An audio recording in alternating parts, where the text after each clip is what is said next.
சாய்ராம். இன்றைய நாளுக்கான பிரார்த்தனை. இந்த பிரார்த்தனை நாளுக்கு நாள் பலம் அதிகரிச்சுக்கிட்டே இருக்குது. ஒவ்வொரு நாளும் வரக்கூடிய கஷ்டங்களை நாம் என்னைக்கு சவால்களாக பார்க்க ஆரம்பிக்கிறோமோ அன்னைக்கு தான் நம்ம வாழ்க்கையோட பிரதிபலன்களை நாம் உணர முடியும். எந்த மாதிரியான பிரதிபலன்களை நம்மளால் உணர முடியும் அப்படின்னா, நம்ம எந்த மாதிரியான விஷயத்தை செய்கிறோமோ அதற்கு ஏற்ற மாதிரியான பிரதிபலன் நம்ம உணர முடியும். உதாரணத்திற்கு, நம்முடைய மனசையும் உடம்பையும் ரொம்ப பத்திரமாகவும் தூய்மையாகவும் ஒரு கோயில் மாதிரி பார்த்துக்கிட்டா நிச்சயமா அதற்கான பிரதிபலன்களை நாளுக்கு நாள் நம்ம எல்லாருமே பார்க்க முடியும். நம்ம மனசை சுத்தம் பண்ணா கடவுள் உள்ள வருவார். உடம்பை சுத்தம் பண்ணா தெய்வீக தோற்றம் நம்மளுக்குள்ள வரும். நம்மளுடைய கண்கள் அழகாகும். அந்த கண்களுக்குள்ள ஒரு ஆன்மீக எழுச்சி தெரியும். அப்போ நீங்கள் எந்த இடத்துல எந்த ஒரு விஷயத்தை யார்கிட்ட போய் கேட்டாலும் அவங்களால இல்லைன்னு மறுக்க முடியாத அளவுக்கு உங்களுக்கு ஒரு வைப்ரேஷன் வரும். ஒரு மனுஷன் யார்கிட்ட வேணாலும் எப்படி வேணாலும் இருந்திருக்கலாம்.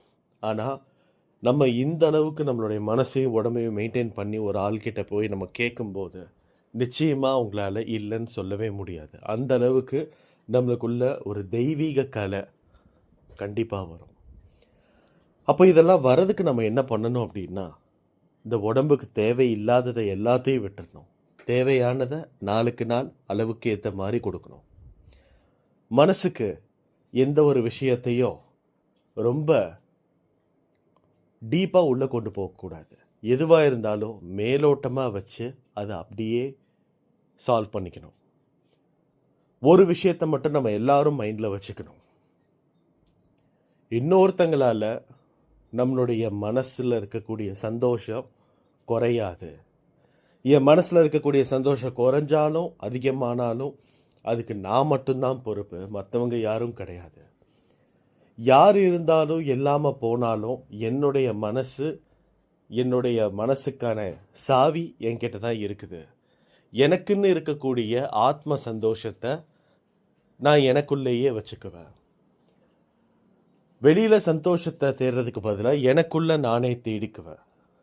இப்படின்ற மாதிரியான நிறைய விஷயங்களை நம்ம மனசுக்கு கற்றுக் கொடுக்க இந்த மனசுன்ற அந்த குழந்தை நாளுக்கு நாள் உத்வேகம் பெற்று ஒரு சக்தி வாய்ந்த ஒரு குழந்தையாக மாறுது. குழந்தைனாலே சக்தி வாய்ந்தது தான். அப்போ அந்த குழந்தைக்கு இதெல்லாம் நம்ம சொல்லி கொடுத்து ஒவ்வொரு நாளும் வளர்க்கும் போது நிச்சயமாக அந்த குழந்தை சக்தி பெற்ற ஒரு குழந்தையாக மாறுது. அந்த குழந்தை உங்களுடைய உடம்புக்குள்ளே இருந்தா நீங்கள் எந்த இடத்துக்கு போனாலும் வெற்றியை பார்க்க முடியும். இந்த மாதிரியான ஒரு வைப்ரேஷனோட இந்த பிரார்த்தனை நம்ம ஸ்டார்ட் பண்ணலாம். இன்றைய நாளுக்கான பிரார்த்தனை. முதலாவதாக செல்வராஜ். இவர் ஒரு எலக்ட்ரிஷியன். ரீசெண்டாக ஒரு இடத்துல ஒர்க் பண்ணிகிட்டு இருக்கும்போது இவங்களுக்கு ஒரு இடத்துல ஷாக் அடிச்சிருச்சு. ஸோ அதனால் கைகால் வலி இருக்குதுன்னு சொல்லி ஒரு பெரிய வேண்டுதலை வச்சுருக்காங்க. நிச்சயமாக இவங்களுக்கு இருக்கக்கூடிய எல்லா வழிகளையுமே தீர்த்து சாயப்பா ஒரு பரிபூர்ண நலம் இவங்களுக்கு கொடுக்கணும்னு சொல்லி நம்ம சாயப்பா கிட்ட வேண்டிக்கலாம். அடுத்ததாக நிஷானா.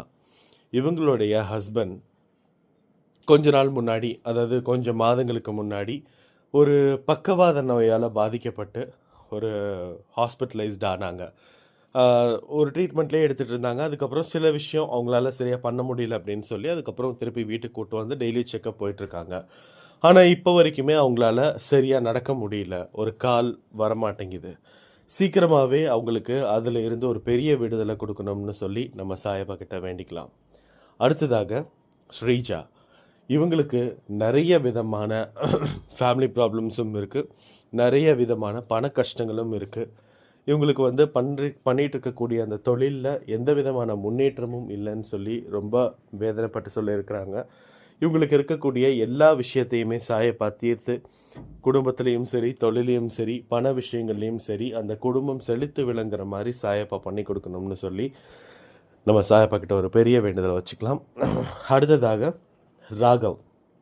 இவருக்கு ரொம்ப வருஷமாகவே கல்யாணம் ஆகாமல் இருக்குது. இவருக்கு இப்போதைக்கு வயசு 38 ஆகுது. இன்னும் கல்யாணம் ஆகாமல் இருக்குதுன்ற ஒரு பெரிய வேண்டுதலை வச்சுருக்காங்க. நிச்சயமாக இவங்களுக்கு ஏற்ற மாதிரியான ஒரு பெண் சீக்கிரமாகவே விரைவில் வந்து இவங்களுக்கு கிடைச்சி, இதன் மூலமாக இருக்கக்கூடிய எல்லா விஷயங்களையும் மாறி இவங்களுடைய கல்யாணம் ஊர் போற்றும்படியான ஒரு கல்யாணமாக மாறும்னு சொல்லி நம்ம சாயப்பக்கிட்ட வேண்டிக்கலாம்.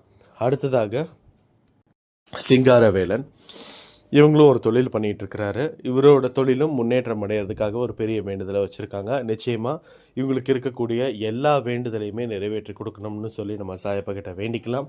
அடுத்ததாக காவேரி, இவங்க இப்போ ரீசெண்டாக வந்துட்டு ஒரு விஷயம் வந்து இவங்களுக்கு கொஞ்சம் பெருசாக நடந்திருக்கு. என்னென்னா, கணவனுக்கும் இவங்களுக்கும் அதாவது இவங்களோட கணவருக்கும் இவங்களுக்கும் நடுவில் நிறைய விதமான மிஸ் அண்டர்ஸ்டாண்டிங்ஸ் ரொம்ப வருஷமாகவே போயிட்டு இருந்திருக்கு. அதில் சில விஷயம் கைமீறி ஒரு அடிக்கிற அளவுக்கு போயிருக்குது. அப்போது அந்த காவேரின்றவங்களோட ஹஸ்பண்ட் வந்து இவங்களை வந்து அடிச்சிருக்கிறாங்க. காவேரின்றவங்களை அடிச்சிருக்கிறாங்க. அடித்து துன்புறுத்தினதுனால அடுத்த ஒரு 4-5 நாள்லேயே அவங்களோட அம்மா வீட்டுக்கு போய் அந்த 4 நாளுமே வந்து அவங்கள ரொம்ப அடித்து துன்புறுத்திருக்கிறாங்க.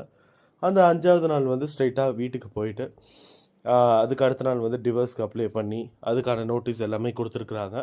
கொடுத்துட்டு அதுக்கப்புறம் இவங்க வந்து அந்த மாதிரியான அடுத்த ஹியரிங்க்கு வந்து போகும்போது பார்த்திங்கன்னா, என்னால் டிவோர்ஸ் கொடுக்க முடியாது அப்படின்ற மாதிரி அந்த கணவரோட சைட்லேருந்து சொல்லியிருக்கிறாங்க. அதுக்கப்புறம் ஒரு மாதம் கழித்து அவங்க அந்த காவேரின்றவங்க தனியாக எங்கேயோ வெளியில் போயிட்டுருக்கும்போது ஏதோ ஒரு இடத்துல பொதுவான இடத்துல பார்த்து அந்த இடத்துல வந்து உனக்கு எவ்வளோ தைரியம் இருந்தால் நீ டிவோர்ஸ் பண்ணி நோட்டீஸ் கொடுத்துருப்ப அப்படின்னு சொல்லி ஒரு வாக்குவாதத்தில் ஈடுபட்டு அந்த இடத்துலையும் அடித்தடி நடந்திருக்கு. அவங்க வந்து அடிச்சிருக்கிறாங்க ரோட்லேயே வச்சு. இதனால் வந்து ரொம்ப பெரிய ஒரு பிரச்சனையாக போயிட்டுருக்கு குடும்பத்துக்குள்ளே. என்ன பண்ணுறதுன்னு தெரியல அப்படின்னு சொல்லி ஒரு பெரிய வேண்டுதலை வச்சுருக்காங்க. நிச்சயமாக இவங்களுக்கு இருக்கக்கூடிய எல்லா பிரச்சனைகளையுமே தீர்க்கணும். சாயப்பாவுடைய உத்தேசம் என்னவோ அதன்படி இந்த விஷயம் ரொம்ப சீரும் சிறப்புமாக நடக்கணும். நிச்சயமாக உங்களோட வாங்கின அந்த அடிகளுக்கு அந்த அழுகைகளுக்கு ஒரு பெரிய விடை கிடைக்கணும்னு சொல்லி நம்ம சாயப்பாக்கிட்ட வேண்டிக்கலாம்.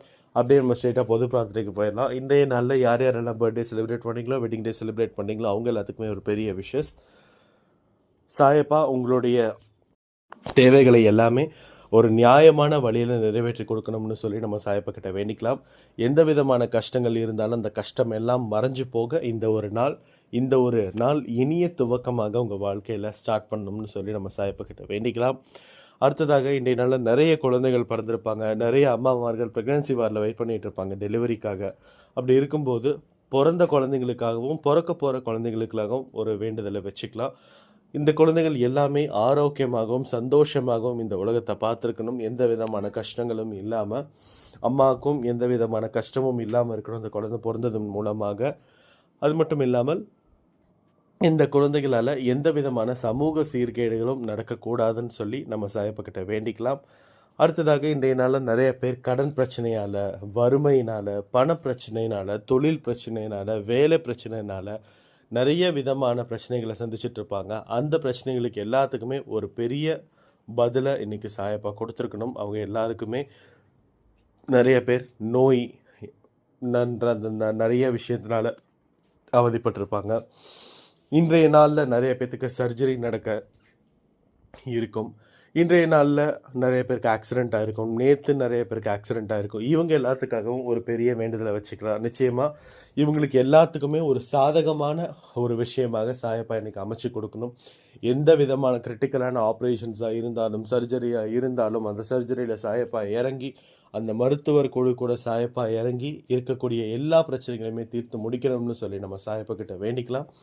அடுத்ததாக இந்த 2 நாளில் யாரெல்லாம் இயற்கை எய்தி இருக்கிறாங்களோ அவங்க எல்லாருக்குமே ஒரு பெரிய வேண்டுதலை வச்சுக்கலாம். அவங்களுடைய ஆத்மா சாந்தி அடையணும்னு. அது மட்டும் இல்லாமல் இந்த பதிவை கேட்டுட்டு இருக்கக்கூடிய ஒவ்வொருத்தவங்களுடைய மன பிரார்த்தனையும் நடத்தி கொடுக்கணும்னு சொல்லி நான் சாயப்பா கிட்ட வேண்டிக்கிறேன். அன்பே சாய் குடும்பத்தில் இருக்கக்கூடிய எல்லா விஷயங்களும் எல்லாருக்கும் நடத்தி கொடுக்கணும்னு சொல்லி சாயப்பா கிட்ட வேண்டி இந்த ஆடியோவை நான் முடிக்கிறேன். ஜெய் சாய்ராம்.